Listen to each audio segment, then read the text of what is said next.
The wine glass trembled slightly in my hand as I watched my brother Jake lean back in his chair, that familiar smirk spreading across his face. We were at Mom and Dad's house for our monthly family dinner, and Jake was in full performance mode, regaling everyone with stories from his latest promotion at TechFlow Solutions. "You know what the difference is between Sarah and me?" Jake said, gesturing with his fork. "I understand that success requires sacrifice, real sacrifice, not just playing around with hobbies and calling it work." My parents nodded approvingly. Mom refilled Jake's wine glass while Dad asked detailed questions about his new role as senior operations manager. Meanwhile, I sat quietly at the other end of the table, invisible as always. "Sarah's always been the dreamer," Jake continued, his voice dripping with condescension. "But dreams don't pay the bills. At 28, she's still figuring out what she wants to be when she grows up, while I'm building something that actually matters." I took a slow sip of wine and said nothing. What Jake didn't know, what none of them knew, was that I owned 72% of TechFlow Solutions through my investment company, Meridian Holdings. What they didn't know was that Jake's corner office, his company car, and his inflated salary were all funded by the sister he'd spent years calling a failure. Let me back up. My name is Sarah Martinez, and I've been invisible to my family for most of my 28 years. While Jake was the star athlete and honor roll student, I was the quiet kid who preferred books to parties. When he got into business school, I studied English literature at a small college. When he landed his first corporate job, I was working at a bookstore and writing freelance articles for whoever would pay me $50. The thing about being underestimated is that it gives you freedom. People stop watching you closely, stop expecting things from you. In that space, you can build something extraordinary without anyone noticing. It started with a blog called Quiet Observations, where I wrote about books, culture, and life. I used the pen name S.M. Martinez and never expected more than a few dozen readers. But slowly, the audience grew. Then advertisers came. Then opportunities. Within 3 years, my blog had become a digital media company with 15 employees. We produced content, managed influencer campaigns, and consulted for major brands. By year 5, we were generating 8 figures in revenue. I had built an empire while my family assumed I was barely scraping by. I kept it hidden because I'd learned early that anything good in my life became ammunition for Jake's superiority complex. When I briefly dated a lawyer, Mom suggested I introduce him to Jake instead. When I published a short story, Dad wondered if it might help Jake's business school applications. Everything was always about Jake. The irony deepened when Jake got hired at TechFlow 3 years ago. He called me that night, drunk on success, explaining how he'd finally made it in the corporate world. What he didn't mention was that TechFlow's biggest client was my media company, and I had been quietly buying shares in TechFlow for 2 years. By the time Jake was celebrating his promotion to senior operations manager, I was sitting on TechFlow's board under my investment company's name. I attended meetings via video call, approved major decisions, and had complete oversight of personnel matters. Jake would complain about mysterious investors who never showed their faces, without realizing he was describing his own sister. I told myself I was protecting him.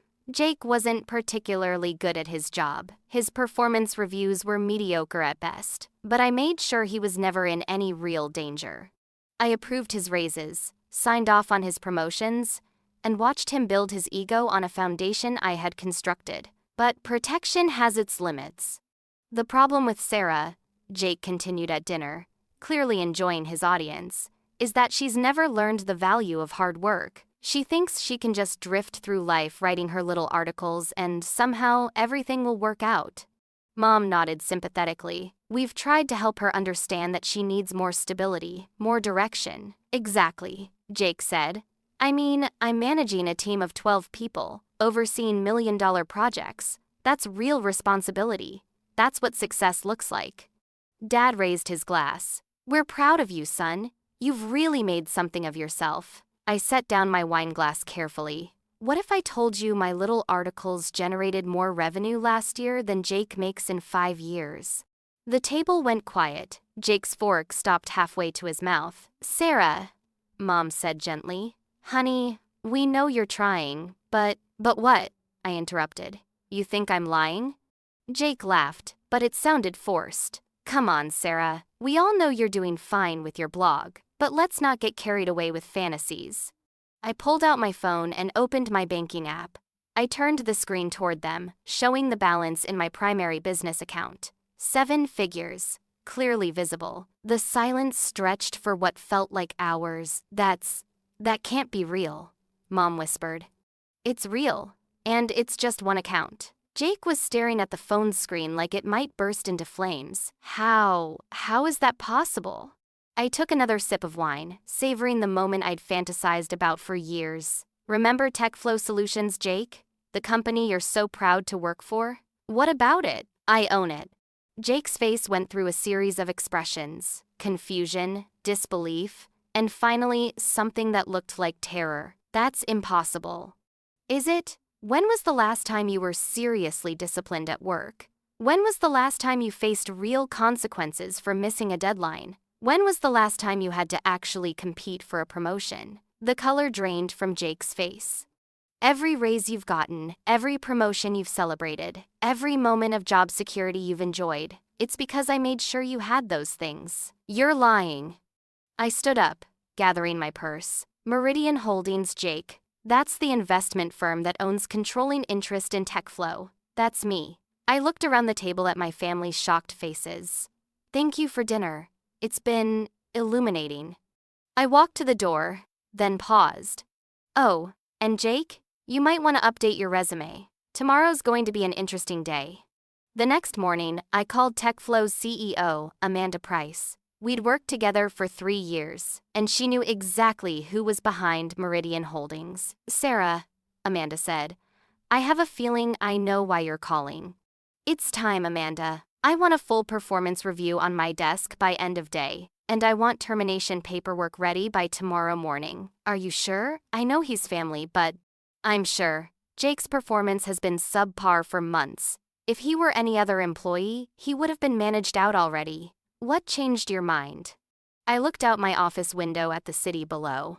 I realized that protecting him wasn't helping anyone. Not him, not the company, and definitely not me. The termination meeting was scheduled for 2 p.m. the following day.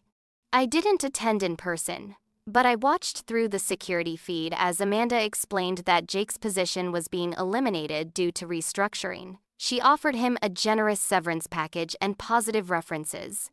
Jake took it about as well as expected. He demanded to speak to someone higher up. He insisted there had been a mistake. He threatened legal action. Mr. Martinez, Amanda said calmly, this decision came from our primary investor. There's no appeal process. I turned off the feed and leaned back in my chair. It was done. My phone started ringing that evening. Jake called 6 times. Mom called twice. Dad left 3 voicemails asking if I knew anything about Jake's situation. I let them all go to voicemail. Jake's messages were predictable. Anger, accusations, demands that I fix whatever I had done to sabotage his career. Mom was confused and worried. Dad was suspicious, sensing a connection between Jake's firing and my strange behavior at dinner.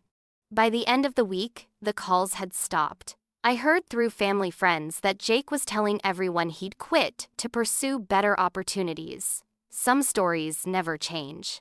A month later, Jake showed up at my apartment. He looked haggard, desperate, in a way I'd never seen before. We need to talk, he said. I let him in, curious to see how this conversation would go. Did you really get me fired? He asked without preamble. I stopped protecting you. There's a difference. What does that mean? I poured myself a cup of coffee and sat across from him. It means that for 3 years, you've been working for a company I own. Every day you didn't get fired for underperforming was because I prevented it. Jake sank into my couch. Why? Because you're my brother. Because despite everything, I wanted you to succeed. But you fired me. I stopped enabling you. Jake, you weren't good at that job. Your performance reviews were terrible. Your team barely tolerated you. I was doing you a disservice by keeping you there. We sat in silence for several minutes. How long? He asked finally. How long? What? How long have you been successful? Really successful? About 6 years. And you never said anything. What would you have done, Jake? Would you have celebrated my success, or would you have found a way to make it about you? He opened his mouth to protest, then closed it. We both knew the answer. I would have diminished it somehow, he admitted. Made it smaller so I could stay bigger. Yes, I've been an ass. Yes, you have. He looked at me with an expression I'd never seen before. Not superiority, not dismissal, but something that might have been respect. What happens now? That's up to you. I'm not interested in revenge, Jake. I just want to be seen as who I actually am. I'm sorry, he said quietly. For all of it. For years of treating you like you didn't matter. I know. Can we start over? I studied his face, looking for signs of the brother I remembered from childhood, before success and competition had poisoned our relationship. Maybe, but not because you need something from me, and not because you're scared of what else I might do. If you want to be my brother, really be my brother, it has to be because you want me in your life. Jake nodded slowly. I do. Want you in my life, I mean. Then we start with honesty. No more competitions, no more dismissals, no more treating my life like it's less important than yours. Deal. 6 months later, Jake found a new job at a smaller company where his skills were better matched to the role. He made less money but seemed happier, more grounded. He started asking for my advice occasionally, not about business connections or favors, but about how to be a better manager, how to handle difficult situations, how to build real relationships with his colleagues. My parents took longer to adjust. They struggled with the revelation that their unsuccessful daughter had been financially supporting the family they were so proud of. But gradually, they began asking about my work, my goals, my challenges. They started treating my opinions with the same respect they'd always shown Jake's. The biggest change was in how I saw myself. I was no longer the invisible sister, the family disappointment, the one whose presence was tolerated rather than valued. I was Sarah Martinez, CEO, writer, sister, daughter. A complete person with my own worth and my own voice. At our next family dinner, Jake raised his glass for a toast. To Sarah, he said, for having the courage to demand better from all of us. We clinked glasses, and for the first time in years, I felt like I truly belonged at that table. Not because I had money or success or power over them, but because I had finally stopped apologizing for taking up space.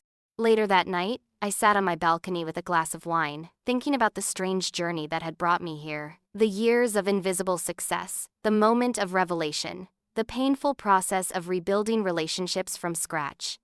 I thought about other women who might be reading my story, women who had built something extraordinary while their families assumed they were struggling. I hoped they would find the courage to stop hiding their light. I hoped they would learn that love shouldn't require making yourself smaller. Most of all, I hoped they would remember that the only validation that truly matters is the one you give yourself. I raised my glass to the night sky. Here's to being seen, I whispered, and the words felt like a promise I was finally ready to keep.